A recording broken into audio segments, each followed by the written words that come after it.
My name is Kamaie Clark, and I am currently the president-elect for serving on the board for Arizona Association for the Education of Young Children. I have been in the field of early education for about 13 years now. Many of us who start our work in the field of early education, I started off as a teacher, specifically teaching 4 and 5-year-olds, and I transitioned over into toddlers. I've taught almost every age group, birth all the way up into the age of 5. I obtained my degree and decided to go into more of some leadership positions and some professional development training positions. So I worked as a professional development coach and other administrative positions such as director, assistant director. And so currently, I'm the program manager here at Southwest Human Development, and I lead a team of professional development coaches, not just locally, but nationally. And our work is focused on helping teachers to improve their general teacher practices in the classroom.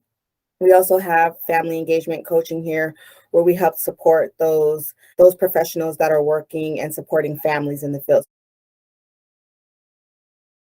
I was always familiar with AzAEYC just through my work as a teacher and as a professional development coach. I always held my membership and took advantage of the many resources that are on the web pages and the websites that they provide. I went to a town hall meeting to just have an opportunity to network with other professionals. I thought it was a good opportunity for me to not only network, but to learn more about how I can increase my engagement.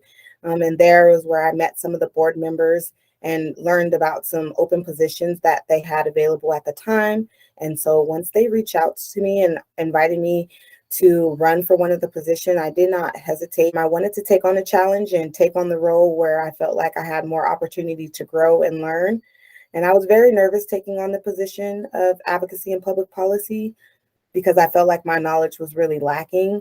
But as I really started to get into the space where I was, understanding what my role was, I understood that I already was doing a lot of advocacy and public policy and using my voice to really enhance those for the families and for the children.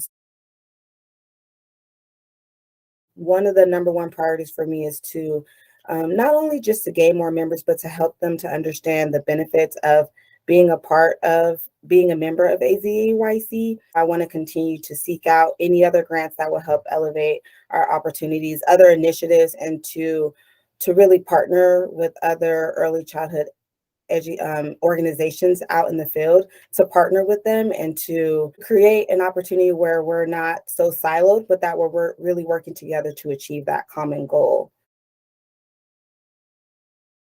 I think what inspires me most probably are those stories, those success stories from the field. When I'm able to really see the impact that we make in the field, not just with our children, but with our families. And when those 2 generation programs are working, when you run into families who have obtained their degree, who were able to understand the development of their child that much better, who had strong connections with teachers and directors, because they had strong connections with those people who they felt like had some who invested in them and who really cared about them and their families. That is the work that keeps me going.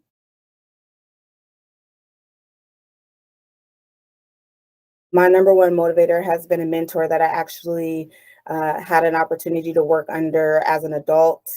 She really pushed me to think outside of the box. She really pushed me to want to make an impact. She expanded my vision for what saw myself of doing in the field. And so she inspired me to pursue a higher ed degree. She really helped inspire me in a way that is almost hard to put to words because of the challenges that I was facing myself as a single mother and as someone that I am trying to advocate for families who are stricken by poverty and really struggling to reach that next level because of the cost of childcare, because the cost of living.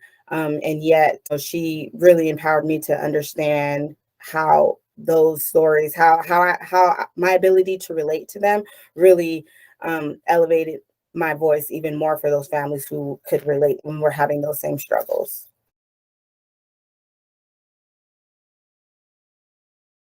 To get involved because of the ability to be connected and for community, for resources, for the opportunity to find the words to articulate what's important to them and why we do this work, why it's important. You can feel very siloed when you're working in this field of early education. You can feel kind of alone. Being a part of having a membership with AzAEYC helps you to not only feel like you're a part of a larger community, but it's kind of like we have our own jargon, we speak our own language, and then we understand, you know, the challenges that we face as educators. We're able to really, you know, move as a united front towards some of the goals that we're trying to accomplish here with the field. The most important thing that I want to be able to do is to just bring my most authentic self and encourage others to bring their most authentic self. It can be hard and it can be intimidating, especially just working in not just the education sector, but specifically the early education sector, to be categorized as an expert or as someone that's supposed to be the know all and be all. But I just want to encourage people to just bring their true authentic self. I learned a lot at NACY this year that, you know, there's power in stories. And oftentimes just sharing your story, you never know how you may impact the next person, or specifically a legislator who has the capacity or who's in a position to really impact change as far as laws and legislation goes. And I've arrived to where I am not because of all of the things that I know, but because of the experience that I have and what I've had to share with other people have impacted them in a way that I was even myself, that I was unaware of.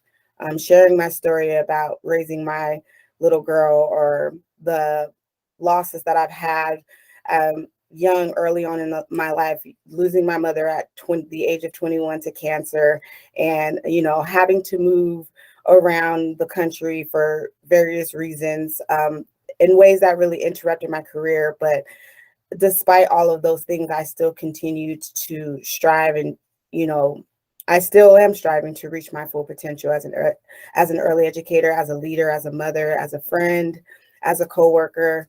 There's power in your story, no matter how someone may perceive themselves. That, you know, oftentimes they have more to bring to the table than they themselves realize, and that they should not only ask for a seat at the table, but that they should demand one, and they should ask to not only sit at the table, but to eat at the table.